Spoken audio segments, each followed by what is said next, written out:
संकीर्तन में तालियों का सहयोग करना चाहिए। बात मानो ये बिल्कुल सही है, बात मानो ये बिल्कुल सही है, बात मानो ये बिल्कुल सही है।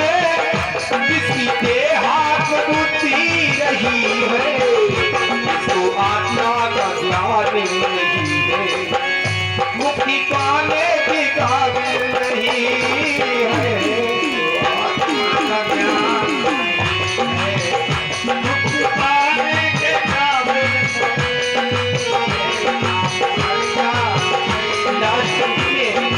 अपने हाथ उठाते हुए और सदियों का सही होते जिसने हीरा जन्म में सका कर उसकी यकीन लगा कर,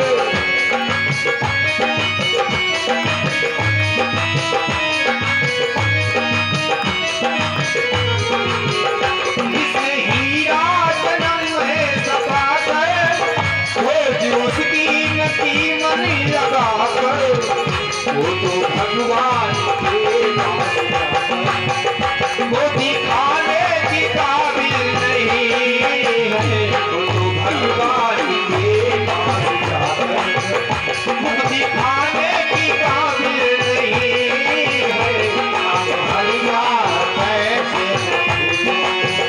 जो बुलाने के काबिल नहीं है, ये बुलाने के काबिल नहीं है।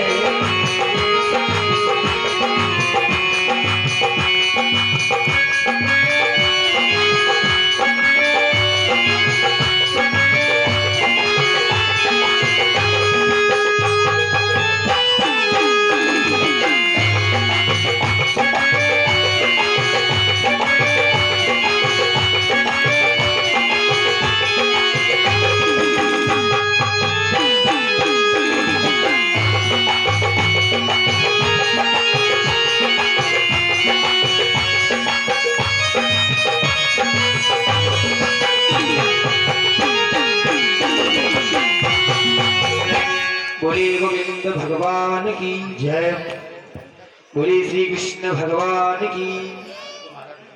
सुबह कालीन बिलायामी बहुत ही पावन चरित्र आप समक्ष श्रवण कर रहे थे, क्योंकि कथा वही है जिससे कुछ आगे समझने का ज्ञान प्राप्त, क्योंकि कथा वही है जिसे सुनकर के जीवन में उतारा जाए। भोले बाबा का पावन चरित्र आप समक्ष श्रवण कर रहे थे, और भोले बाबा ने भी सीधे सती जी को लाखों बार मना किया था, लेकिन नहीं मानी तो उन्हें अपमान कराना पड़ा था। और इससे आगे उत्तान पाद क्यों चतुर्थ स्कंद में ध्रुव गमन की पावन कथा आती है, क्योंकि ध्रुव को कैसे ज्ञान प्राप्त हुआ और किस प्रकार से तपस्या के लिए रास्ता देखने को प्राप्त हुआ, क्योंकि छोटी आयु का बालक जो आसानी से तपस्या हल करे और आसानी से त्याग जब तक नहीं है तब तक कल्याण नहीं। महाराज उत्तानपाद जो है बहुत ही धर्मवान, धर्म का पालन करने वाले, उनकी महारानी सुनीति भी सद्गुणों से संपन्न, पति परायणा, पति के प्रति अनुराग करने के हेतु हमेशा समर्पण भाव रखते, क्योंकि सुबह से संध्या तक लेकर पति की सेवा में समय बिता। आदर्श नारी वही है जो अपने पति, सास, ससुर सभी का सम्मान करे, और सती वही है, देवी वही आदर्श है जो कि अपने पुरुष के सिवाय किसी का नाम भाव में भी ना आए, स्वप्न में भी नहीं, क्योंकि कर्म ही प्रधान है, क्योंकि कर्म ही प्रधान है और कुछ नहीं हो सकता। इसलिए एक दिन की बात, महाराज उत्तानपाद जो है अपनी देवी सुनीति के पास बैठे, कहते हैं कि अभी तक कोई संतान का जन्म नहीं हुआ, और इस क्षत्रिय वंश में जब तक कोई यज्ञ या पुत्रेष्ठी यज्ञ या कोई ऐसा कृत्य धार्मिक नहीं हुआ तो उसके बगैर जो है संतान नहीं प्राप्त। धन तो काफी है, जिसके पास धन है उसके पास कोई भोगने वाला, और जिसके पास भोगने वाले हैं उसके पास धन। एक दिन कहने लगे कि बाहर ज्यों ही निकलता हो तो कुछ लोग ऐसे हैं नाना प्रकार की वाणी का प्रयोग, जैसे कुछ लोग कहते होंगे कि परीक्षित जी बहुत ही पावन, बहुत ही अच्छा कार्य कर रहे हैं धर्म। कुछ लोग कहते हैं विचार सभी के अलग अलग, आत्मा एक ही है। इसलिए कि एक दिन समझाया कहा कि देवी ऐसा लगता है कि ये चेहरा कैसे समाज के सामने हो। कहती है कि मेरी बात मानो कि दूसरी शादी, दूसरा विवाह रचा लीजिए। लेकिन महाराज उत्तानपाद ने कहा देवी जिसे जो है एक विवाह से जिसका कल्याण नहीं है दूसरे विवाह से क्या कल्याण हो जाएगा? ऐसा कभी नहीं हो सकता।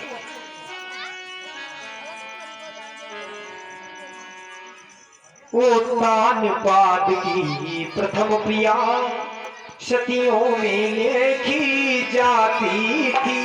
उत्तानपाद की प्रथम प्रिया सतियों में लेखी जाती थी।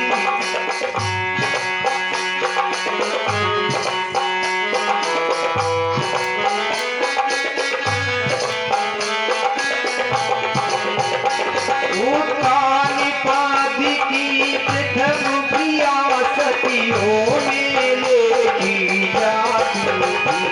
वो नीति होती रानी सुनीति कहलाती थी।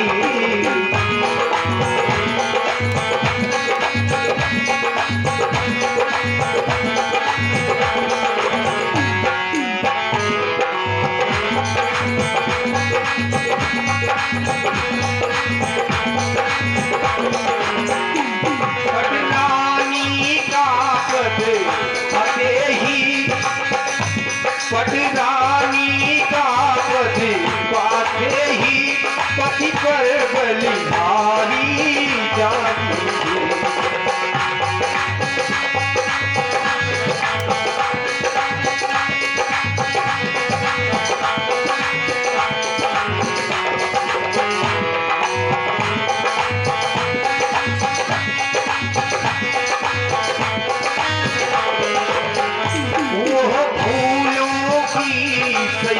वाली सेवा में प्राण लगाती थी।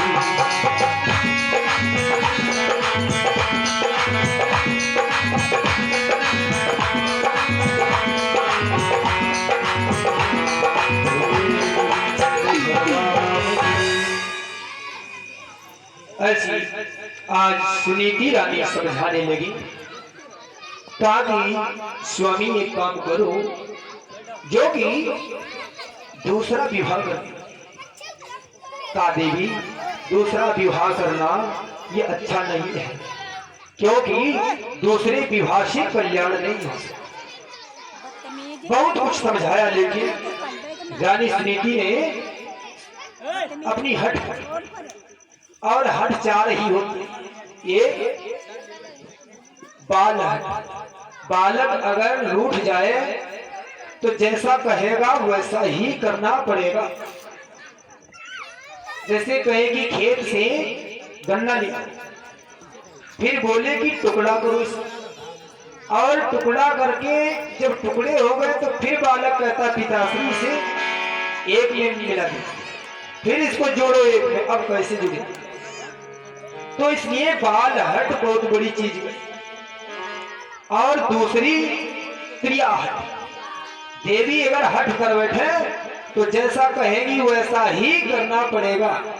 या अगर परीक्षा लेना हो तो मायके में कभी भैया का तिलक या जनेऊ विवाह कोई फंक्शन, पहले कहो कि तुम्हें 2000 की साड़ी लाएंगे, मौका पे कह दो हमारे पास व्यवस्था नहीं है, तो नहीं लाना पड़ेगा। तीसरी जोगी है, तीसरी जोगी हट है। योगी भी अगर सच्चा है, अगर हट कर बैठा तो जैसा कहेगा वैसा ही करना। एक बार ऐसे हुआ, एक सेठ जी के दरबार में एक महात्मा जी पहुंचे, वो भी नाग संप्रदाय से थे। उन्होंने संत जी ने कहा, अरे सेठ जी मुझे भूख बहुत सता, कुछ खाने को हो तो मिल जाए, 4 दिनों से भूखे हो। सेठ धन के मद में सभी नौकर इत्यादि लगे हुए हैं, नाना प्रकार की व्यवस्था है।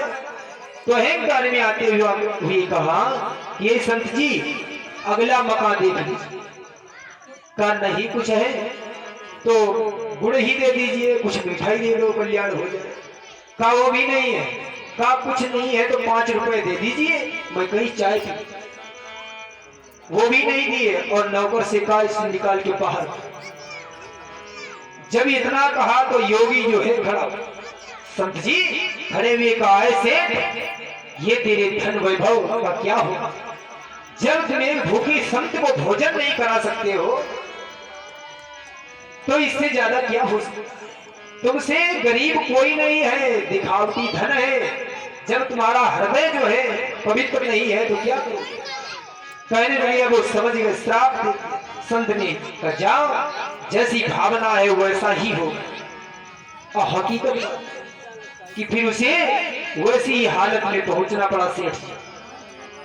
इसलिए कोई भी याचक आए, कोई भिक्षुक आए, कोई संत महात्मा महापुरुष, कोई भी धन अगर नहीं है तो उसे कम से कम भोजन ही करा के 1 लोटा जल पिलाओ, फिर उसे वापस करना चाहिए, क्योंकि ये गृहस्थ धर्म की मर्यादा होती है।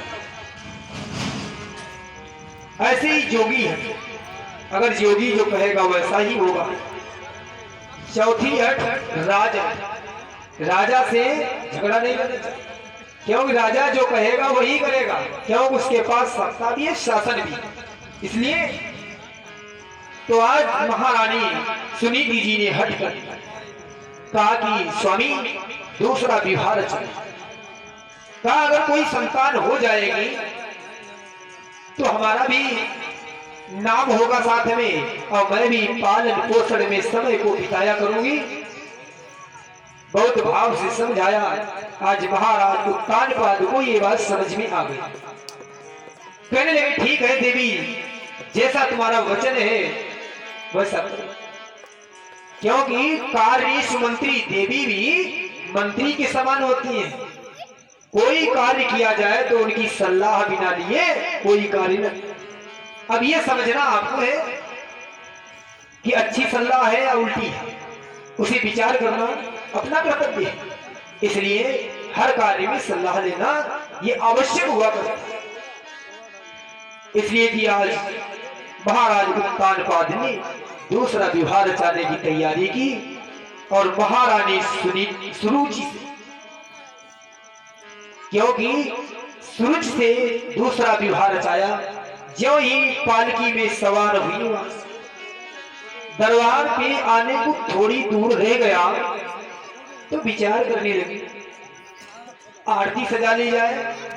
यह हमारे सभी के का धर्म होता है।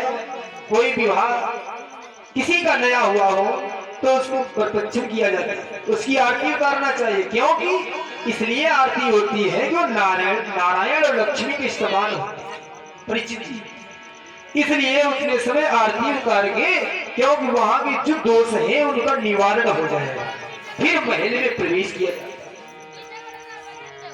जो ये आरती सजाई, आज पालकी भी पास में आ चुकी है। जो ही पालकी से देखा, काय आरती कौन सजाए हुए, कहने लगी ये महारानी सुनीति, काय महारानी सुनीति। कहा एक बात, आरती की थाल ज्यों लेकर की पड़ी, क्यों हाथ लगा दिया भीतर से, पालकी से झड़ाक से, धार कहीं गया, आरती कहीं गई। आज मानो कि अमृत में विष घुल गया। पंडित जी उठिए, इधर बैठिए, क्योंकि बोले गोविंद भगवान की। इधर जो है, जो ही हाथ लगा दिया, आरती कहीं गिरी जा करके, और महाराज उत्तान पाद से कहने लगी, राजन स्वामी ये कौन है? क्या कि ये देवी है, तुम्हारी बहन है? क्या कौन किसकी बहन? एक बात मैं पूछना चाहती हूँ कि केवल झाड़ू बुहारी के लिए लाए हो या कोई नौकरानी समझ करके लाए हो हमें? दूसरा सवाल कि जब तुम्हारे घर में एक देवी थी तो दूसरी लाने की क्या जरूरत थी? और कहा ऐसा है तो कोई बात नहीं है, घर के महल के अंदर एक ही लोग रहे, चाहे बड़ी बहन चाहे। आज महाराज उत्तान पाल चुप है खड़े, शीश झुकाए हुए। कहा कि देवी मैंने लाखों बार समझाया है, लेकिन समझाया था तुम्हारे बात समझ में नहीं आई। क्या तुम्हारे ये बात समझ में नहीं आई? लेकिन कोई बात नहीं है। और कहा ऐसा ही नहीं, इन्हें घर से निकाल करके खेतों में झोपड़ी डलवा दीजिए, वहां एक चाकी रखवा दो और सब सिर जौ दीजिए, जो अपने आप पीछे और वही बनाए खाए और खेत की रखवाली करें। ऐसा कहते हुए आज सुनीति रानी भी कहती है, बहन मैं तुम्हारे कोई बालक होंगे, उन्हें मैं पालन पोषण करती रहूंगी, तुम्हारे घर का कार्य संभालती रहूंगी, लेकिन ये बात समझ में नहीं आई। और लिखा है ये बाबा गोस्वामी तुलसीदास जी मानस में बहुत अच्छी बात करते हैं।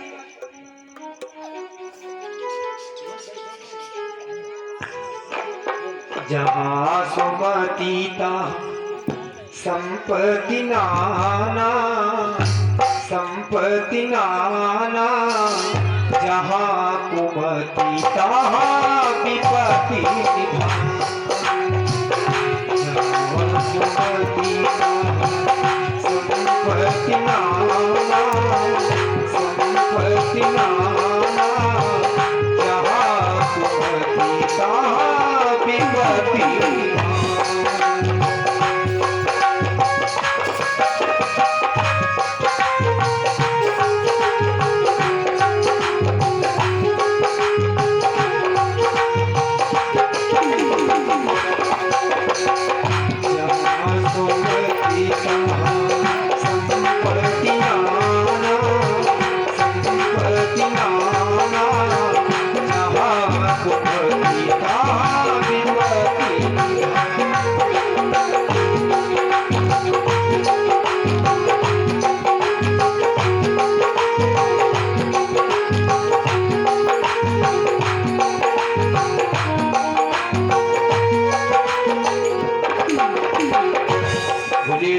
भगवान की। जहाँ सुमति तहाँ संपत्ति नाना, जहाँ कुमत तहाँ विपत्ति निधाना।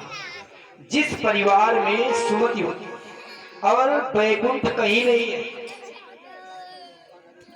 देवता कहीं नहीं है, देवता के लिए कर्म हमें आपको करने पड़ेंगे। जिस परिवार में एक दूसरे से किसी की आत्मा कुंठित न, किसी के घर में कलह न हो, उस घर से बढ़कर के वैकुंठ कहीं नहीं।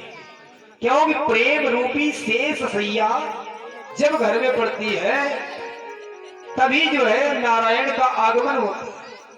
कुछ लोग पहले लक्ष्मी जी का आगमन चाहते हैं, कभी नहीं हो पाएगा। कौन ऐसी देवी है जो अपने पति के बिना परामर्श बिना राय से बाहर चले जाए?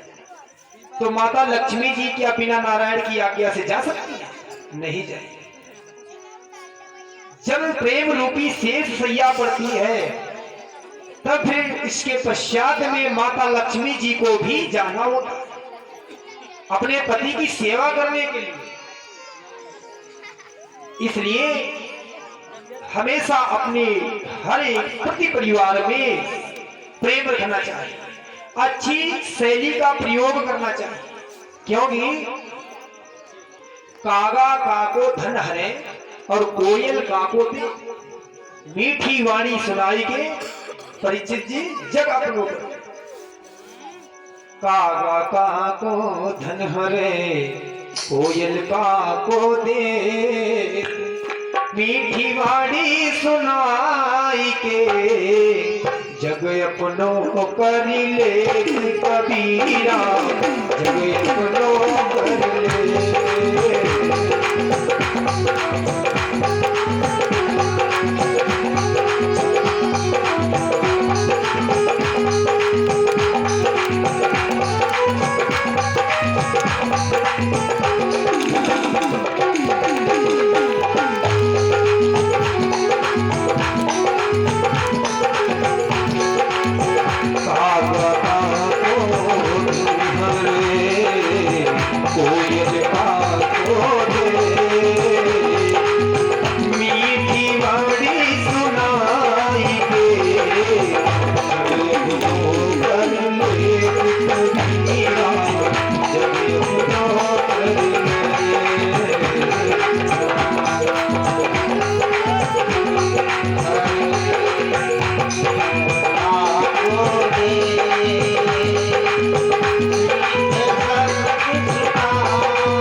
ऐसी वाणी बोलिए कि मन का आपा खोए, औरन को शीतल करे आपो शीतल। क्योंकि जिस परिवार में कलह होती है वहां पे ये भोले बाबा की इधर हाथ उठा कर कहना, जिसके घर में कलह होगी वहां पे वृद्धि होने का कोई सवाल नहीं। कभी कभी क्या होता है, पहली रोटी माताओं को चाहिए कि गौ को गोब्राश निकालना चाहिए। पहले नंबर पर पति देवता आए, का ऐसा करो स्वामी जी बड़े भाग्य से आएंगे, घरे की निकलो नहीं बिल्कुल, ले जल्दी प्राप्त कर लो। पता चला लास्ट वाली कहा कि ये अच्छी बन चुकी है, इसलिए इसे अपने लिए रख ली जाए। अब बताओ, गौ ग्रास भी अपने आप खाए बैठे। संस्कृत में स्वान कुत्ते को कहते हैं और कुत्ता का भी भोजन अपने ही आप लिए बैठे। तो बताओ अच्छी भावना अच्छी बुद्धि कहां से प्राप्त? इसलिए हर एक घर में चाहिए कि पहले जो भी प्रसाद तैयार हो अन्नपूर्णा भंडार में भगवान को भोग लगाया जाए, गोग्रास निकाला जाए, लास्ट की रोटी उस स्वान के लिए दी जाए। और ये भोग क्यों लगाया जाए? अगर न लगाया जाए क्या बढ़ जाएगा या कम पड़ जाएगा? ऐसा कुछ नहीं है। ये अन्न का भोग इसलिए लगाया जाता है तुदीयम वस्तु गोविंदम तुभ्यमेव शरवे शंखो भोक्ता ग्रहण प्रसीद प्रवेश। इसलिए कि जो अन्न में दोष होते हैं वो उनका निवारण वो दूर हो जाते हैं। इसलिए पहले भगवान को भोग लगाए, इसके पश्चात में गोग्रास निकाले। क्योंकि 33 कोटि देवता आदि आदि उसमें विद्यमान है गौ मां। लोग कहेंगे चलो गैया छोड़, बोली गौ माता की। गौ को कितने लोग मानते भाई? हाथ उठा कर बताओ। ये कोई नहीं बताएगा कि हमने तार लगाया। क्योंकि बोली गौ माता की। जो अपनी मां को छोड़ देगा वो श्रीमान जी किसे अपनाए? इसलिए हमेशा जो है जिस ब्राह्मण के दरबार में गौ नहीं है, गाय नहीं है, उसका जीवन अधूरा है। और समस्त सनातन या हिंदू संप्रदाय में सभी को चाहिए कि एक गाय अवश्य होना चाहिए। क्योंकि अगर गाय के दर्शन भी तुम्हें हो जाए तब भी मानो कि समस्त भोले बाबा की कृपा। भोले गोविंद भगवान की। इसलिए हमेशा जो है सभी देवियों को सीख लेना चाहिए। जिस घर में तुलसी का वृक्ष नहीं है वो घर देवालय नहीं हो सकता है। तुलसी का वृक्ष जिस घर में होता है, जिस घर में ठाकुर जी होते हैं, जहां पे ग्रंथ इत्यादि होते हैं, जहां पे गलत खान पान नहीं होते, वहां कोई भी प्रेत आत्मा का वास नहीं हो सकता है। उस घर में हमेशा ही वृद्धि होती है। जहां पे भगवान की आराधना होती हो, सुमति हो, आपस में प्रेम हो। कहीं कहीं देखा है, यहाँ की बात नहीं है, सास बहू में बहुत कम करार बनती। एक बहू ने हाथ दिखाया हस्तरेखा, कहा कि हमारी माता जी बनती क्यों नहीं? हमने कहा बनाना चाहो तो सब कुछ बन सकता है और बिगाड़ना चाहो तो हमेशा बिगड़ता ही रहेगा। इसलिए हमेशा भाव से जो है समस्त जितने भी परिवार में बड़े लोग हों उनका सम्मान होना चाहिए और ऐसी शैली का प्रयोग होना चाहिए कि आगे आने वाली हमारी जो पीढ़ी आ रही है कम से कम उसके ही हमारे द्वारा भाव अच्छे हो जाए। इसलिए गलत शैली का प्रयोग नहीं होना चाहिए। बालक जो है उनकी मेमोरी हमारे आप से नहीं है, उनकी जो है कमजोर नहीं है। आप एक बार प्रणाम नहीं करते हैं वृद्ध को, कोई सम्मानित व्यक्ति को अगर एक बार प्रणाम नहीं करते हैं तो इस बात का दावा है कि तुम्हारा भी पुत्र बेटा जो है तुम्हें भविष्य में सम्मान नहीं कर सकता। बोले गोविंद भगवान की। तो इसलिए कहना है अपने अपने बाल गोपालों को संस्कार देना चाहिए सर्वप्रथम। और जब संस्कार होंगे और कोई जिसे कहते हैं कि कर्म, कर्म से पूजा होती है और वस्त्र से नहीं होती है। इसलिए छोटा सा दो पंक्ति में समझाते हैं, इसके पश्चात में कथा की ओर चलते हैं। क्यों कथा बहुत अभी लंबे तक ले चलना है। बोले गोविंद भगवान की जय। न फोन दीजिए न कार दीजिए, न फोन दीजिए न कार दीजिए, सबसे पहले बच्चे को संस्कार दीजिए।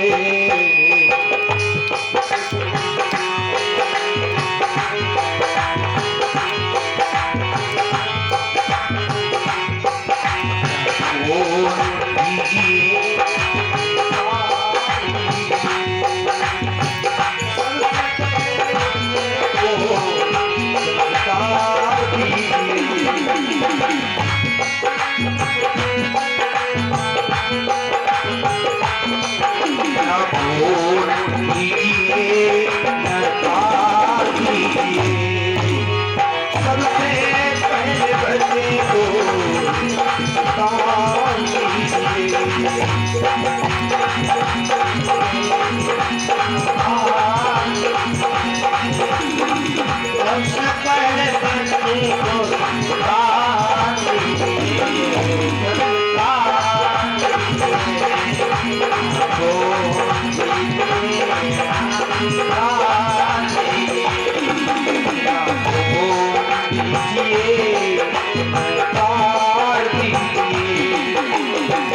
सबसे पहले बच्चे को उतार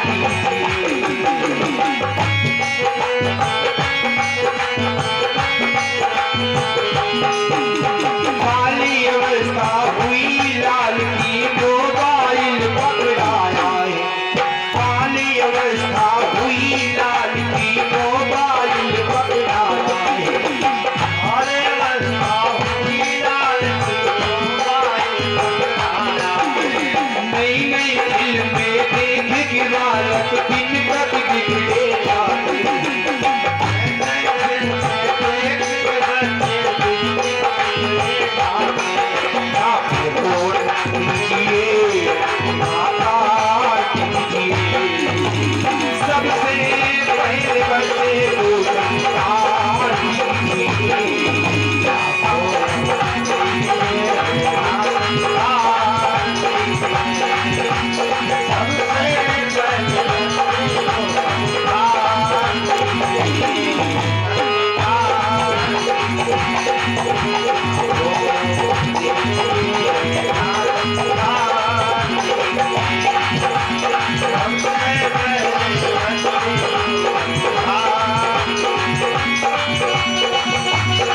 बोले राधा कृष्ण भगवान की जय हो। क्यों एक बात बताओ,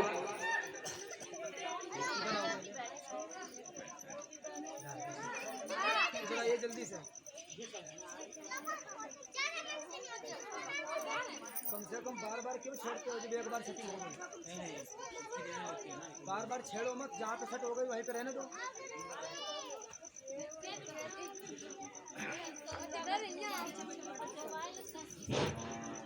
जिसन जी की द्वारा 10 मुद्राएं भगवान की पावन श्री चरणों में अर्पण करते हुए परमात्मा का कल्याण करें।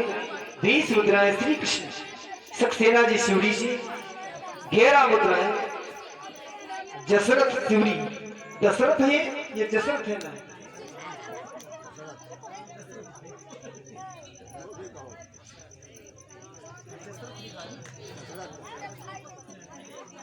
दशरथ जी के द्वारा 11 मुद्राएं शिवरी से धर्मधाम शिवरी से आए भगवान की पावनमयी कथा में अर्पण करते हुए परमात्मा के श्री चरणों में अर्पण करते हुए परमात्मा धन ऐश्वर्य से परिपूर्ण करें। बोले गोविंद भगवान की, बोले राधा कृष्ण भगवान की, बोले गोविंद भगवान की। इधर जो ही आज आदेश करवा दिया दूसरे विवाह से जो सुरुचि आई, ऐसा किया कि जैसे अमृत में विष घोल दिया। आदेश हो गया कि झोपड़ी डलवा दी गई और महारानी सुनीति को निकलवा दिया। आज खेतों में रहने लगी, वही कोई अपने जीवन को यापन और जीवन को यापन करने लगी। थोड़े दिनों के बाद एक दिन महाराज उत्तानपाद शिकार खेलने के लिए गए। जो ही शिकार खेलने गए, क्योंकि क्षत्रियों का धर्म होता है क्षत्रिय परिवार का कि शिकार खेलना उनको बहुत शौक हुआ,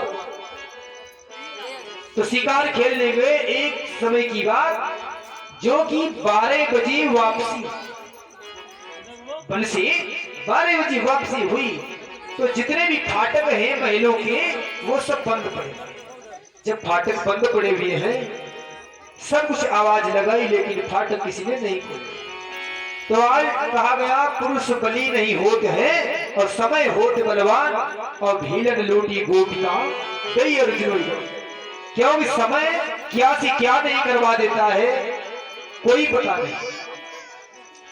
इसलिए आज महारानी सुनीति की झोपड़ी जो पड़ी है खेतों पे, महाराज उत्तानपाद ने घोड़े को उधर सीधा किया और महारानी सुनीति के पास पहुंचे तो वहां घास का बिस्तर है। जहां पे भक्ति होती है वहां पे ज्यादा आराम नहीं होती है और जहां पे आराम ज्यादा है वहां भक्ति हो नहीं सकती है। क्योंकि अभी कहो होटल में कहीं भक्ति मिल जाए कैसे मिलेगी? भक्ति तो एक मंदिर में मिलती है जहां पे पहुंचने से मन पवित्र हो जाए।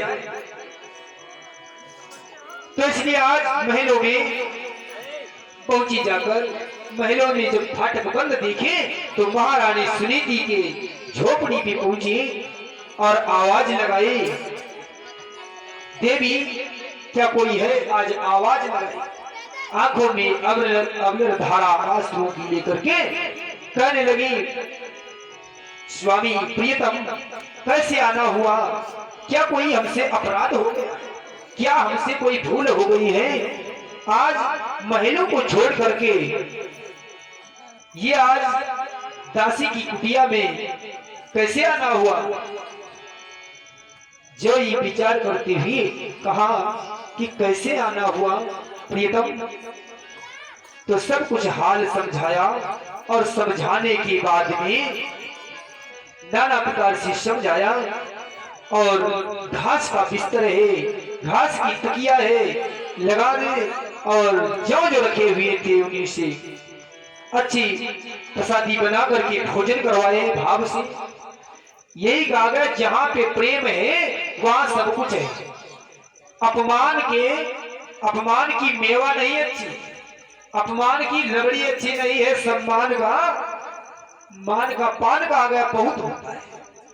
इसलिए आज झोपड़ी में मातम आज देवी सुनीति जो है सन्मुख जो है बैठी हुई पैर स्पर्श कर रही है। त्यो ही जलपान भोजन होकर के आज आराम करती हुई, और भगवान की महिमा बहुत बड़ी हो, इसलिए भगवान की अति कृपा से आज गर्भवती हुई महारानी। बोले गोविंद भगवान की, बोले श्याम रामचंद्र भगवान की जय हो। और इधर सुरुचि ने जिन्हें निकलवा दिया था घर से, आज उनका कल्याण नहीं हो, क्योंकि उन्हें अच्छा नहीं लगा। इधर समयानुसार और कहा आज भगवान दयावश परमात्मा की कृपा से एक योग पहले उत्कल का जन्म हुआ, फिर ध्रुव जी का जन्म हुआ बाद में। लेकिन ये भगवान की कृपा है, जो झोपड़ी में जन्म हुआ है वो बालक देखने में अच्छा लगता है, क्योंकि महारानी सुनीति जो है वो अच्छी अच्छी लोरियां कथा सुनाती है, भगवान के विषय की चर्चा सुनाती है, अच्छे संस्कार देती है। बेटा जो भी बड़ा हो उम्र में उसे जो है नमन करो और प्रणाम करो, अच्छी वाणी से अभिसंचित करो, ऐसे ज्ञान दे रही है। और मानस में लिखा भी,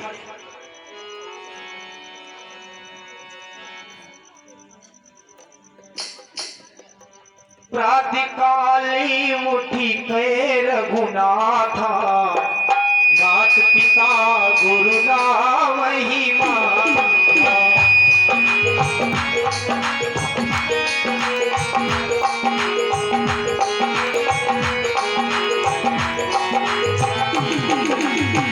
प्रातकाली मुठी कै रघुनाथा, मात पिता गुरु नाम ही माता।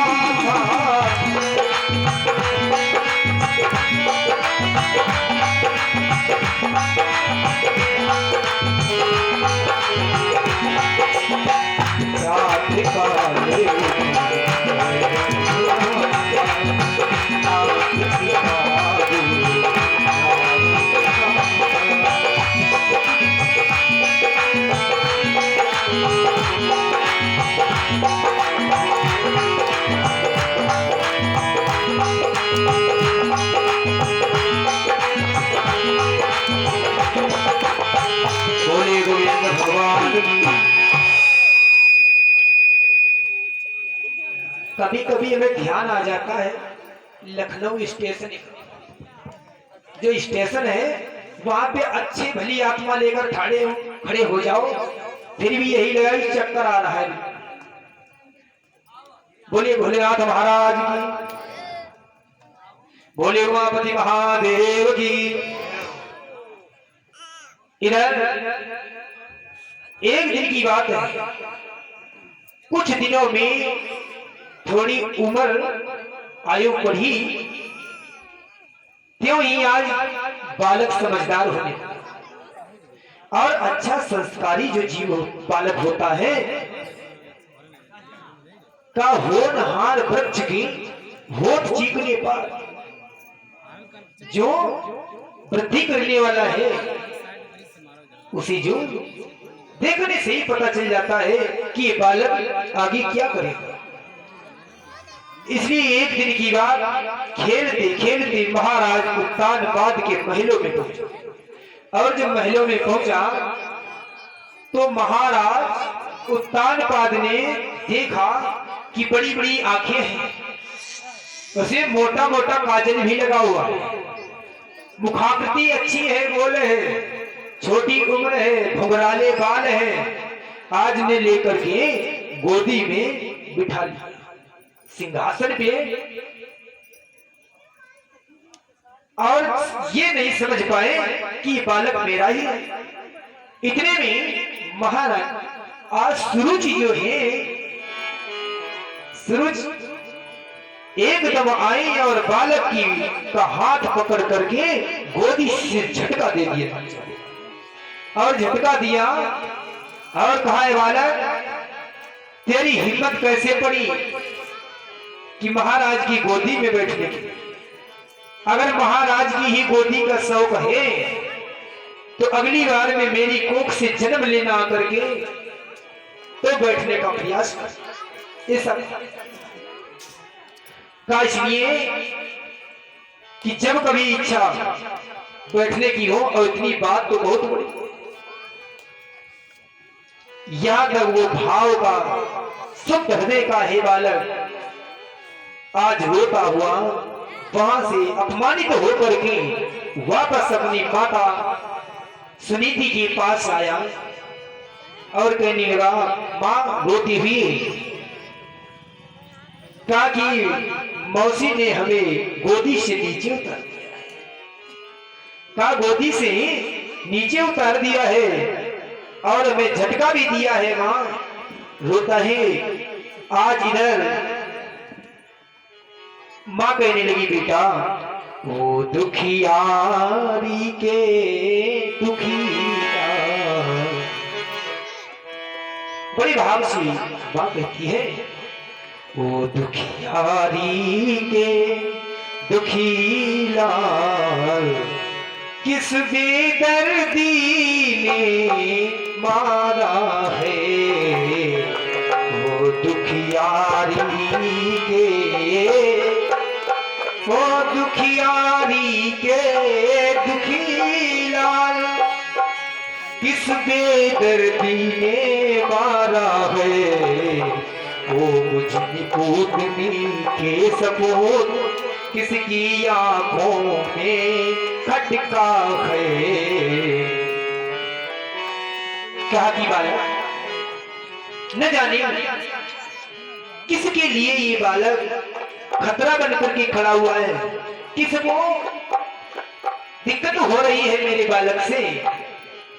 कहा कि समय अभी अच्छा नहीं है। इधर मां प्रलाप करती है।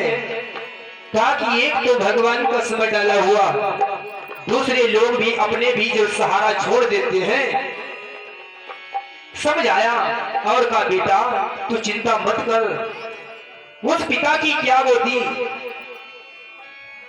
तुम्हें तो परमात्मा की इच्छा होगी तो तुम्हें जगत पिता की भी गोदी प्राप्त हो, जो धैर्य को धारण करे और जिसका अपमान कोई करे, अपमान जिसका होता है समझो उसी और ऊंचाई पर। इसलिए किया मां ने कहा, समझाया, का बेटा ये भाव छोड़ दीजिए, चलो कोई बात नहीं है, तुम्हारी मौसी ने तुम्हें गोदी से नीचे उतार दिया, फिर भी तुम्हें जो है जगत पिता की गोदी प्राप्त होगी। इधर ध्रुव जो है मां से बोला, का मैया कौन सा उपाय करूं जिससे कि जगत पिता की गोदी प्राप्त हो जाए।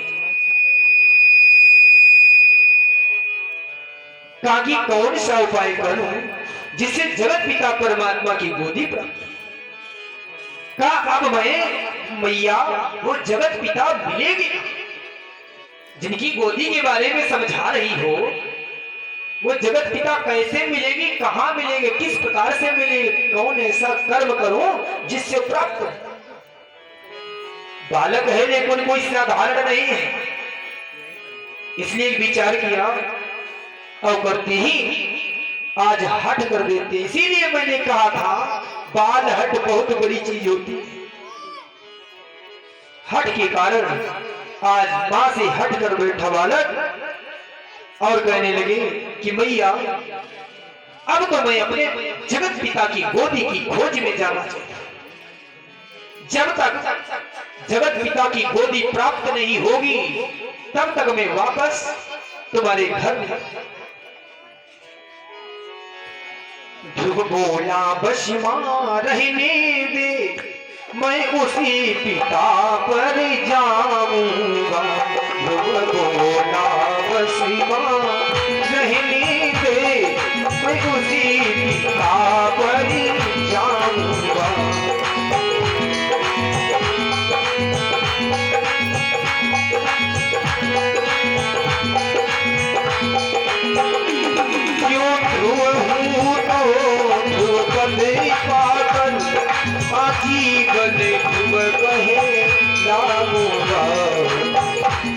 पर मुखिता है बता कहाँ, जिस जगह ढूंढते जाऊं मैं।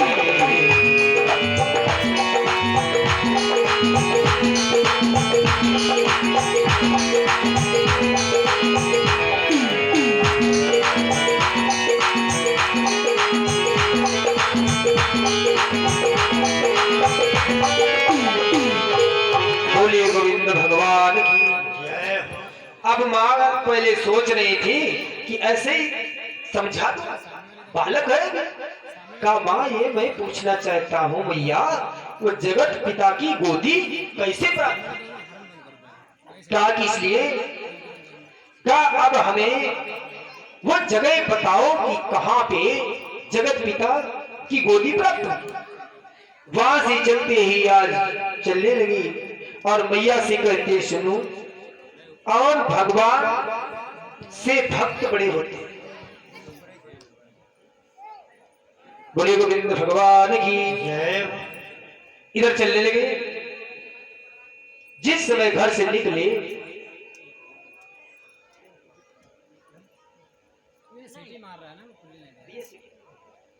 जय जय श्री राधेश्याम, जय जय श्री राधेश्याम। यहां तक आज चलते हैं, क्यों ही मां कहती बेटा ये तो मैंने हंसी में बात कह दी है, और जगत पिता की गोदी इतनी आसान नहीं है, ऐसे नहीं प्राप्त हो सकती। काफी कैसे प्राप्त हो, क्या कि बहुत घनघोर ऐसा वन जहां पे कोई पक्षी भी आए ना और जाए भी, जहां पे शांति भाव, बड़ी कठिन तपस्या से। बोले गोविंद भगवान की। जय हो। भक्त कहता है मुझे राम चरण प्यारा, भक्त कहता है मुझे राम चरण प्यारा है, राम कहते हैं मुझे भक्ति भजन प्यारा है।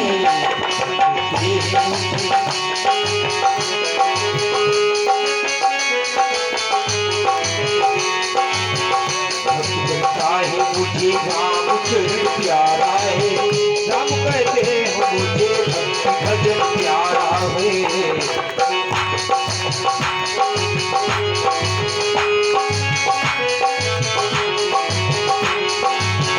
भक्त कहता है मैंने छोड़ दिया सब तुम पर, भक्त कहता है मैंने छोड़ दिया सब तुम पर, राम कहते हैं मैंने स्वर्ग को बिसारा है, राम कहते हैं मुझे स्वर्ग को बिसारा है।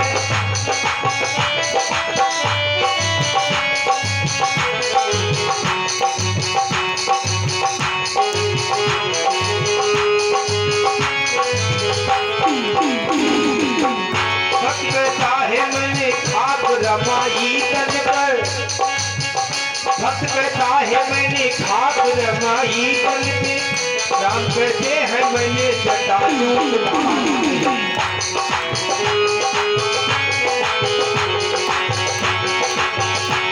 कहता है मुझे राम चरण प्यारा है, राम कहते हैं मुझे भजन प्यारा है।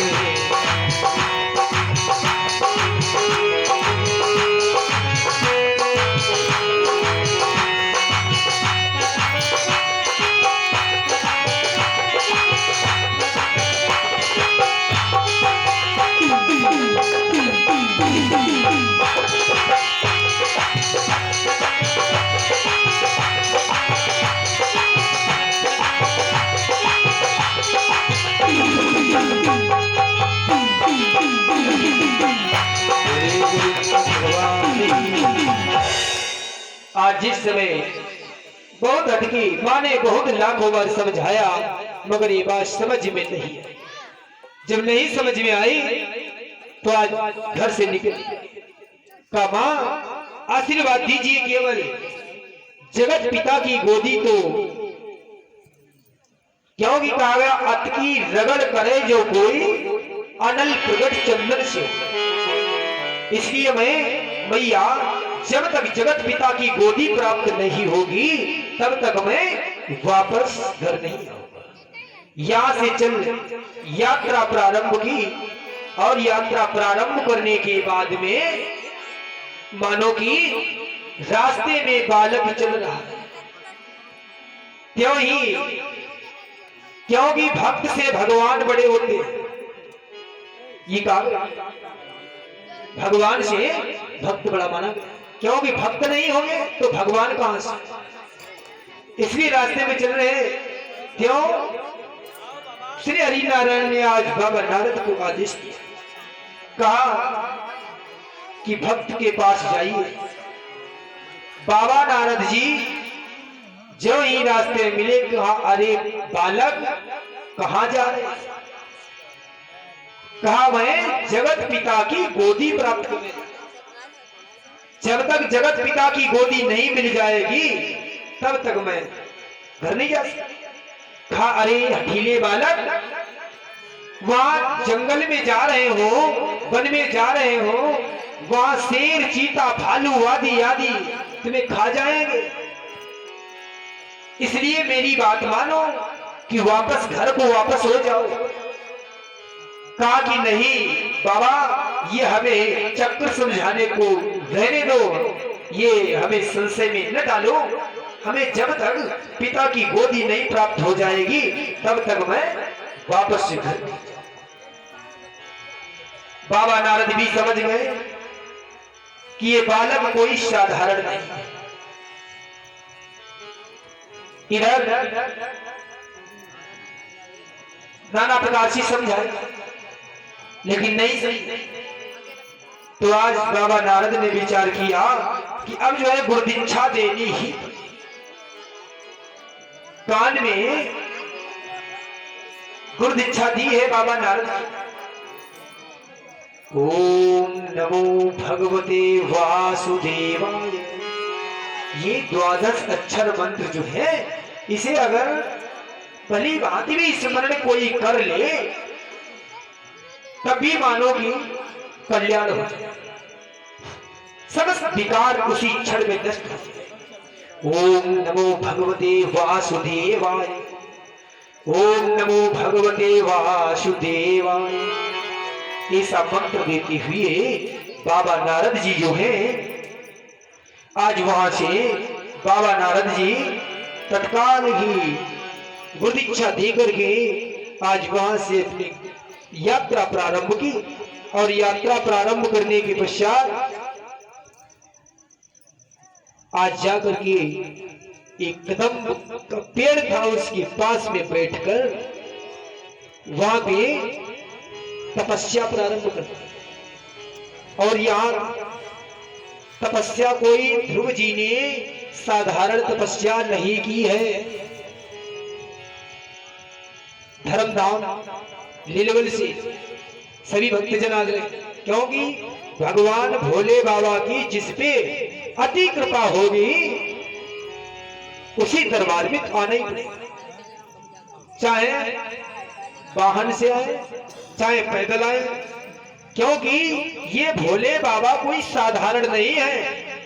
क्योंकि यहाँ नगर में इनका महत्व नहीं लोग जानने वाले। कैसे कि गंगा नदी में मछली और कछुआ बेचारे हमेशा ही उसमें रहते, लेकिन गंगा नदी का महत्व नहीं जानते, इसलिए उनके समझ में बात नहीं आती। इसलिए कि भाव हो, अगर ये भोलेनाथ की कोई आत्मा से परिक्रमा भी करता है तभी क्षण मात्र में वो सब कुछ दे डालते हैं। और किसी के सामने धन का बोरी थोड़ी न पलट देंगे ऊपर से लाई, सब समझेगी भोले बाबा में शक्ति है। इसलिए कहा गया भोले बाबा भी कहते हैं और परमात्मा भी कहते हैं, जो तु धावे एक पग तो मैं धावे 60, जो लकड़ी की काट सो तो लोहे की लाख। काशी कि नाना प्रकार से आज ध्रुव जी ने तपस्या प्रारंभ की। उसके बाद अंगूठे के बल पे खड़े होकर के तपस्या प्रारंभ। पहले तो कुछ फल का आहार लिया, फिर भी भगवान के दर्शन जब नहीं हुई, इसके पश्चात में मानो कि जल पत्ते खाकर के तपस्या कर, और पत्ते खाने के बाद में जब तपस्या करने लगे तब भी भगवान के दर्शन नहीं हुए जगत पिता के। फिर जल लेकर के जल आहार करके तपस्या करने लगे, द्वादश अक्षर मंत्र का जप बराबर, यहां तक फिर भी जब परमात्मा नहीं आए,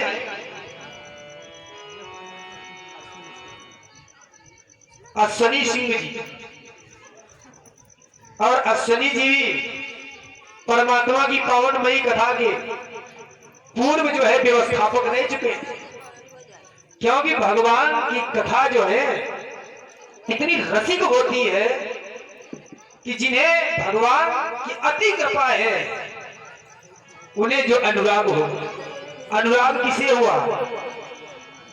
अति आनंद उमगी अनुरागा, चरण सरोज पखार मिलागा।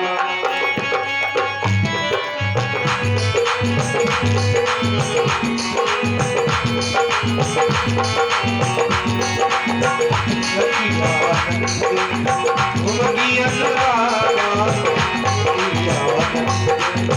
उमगी अनुरागा, अति आनंद उमगी अनुरागा, चरण सरोज पधार मिलागा, चरण सरोज पधार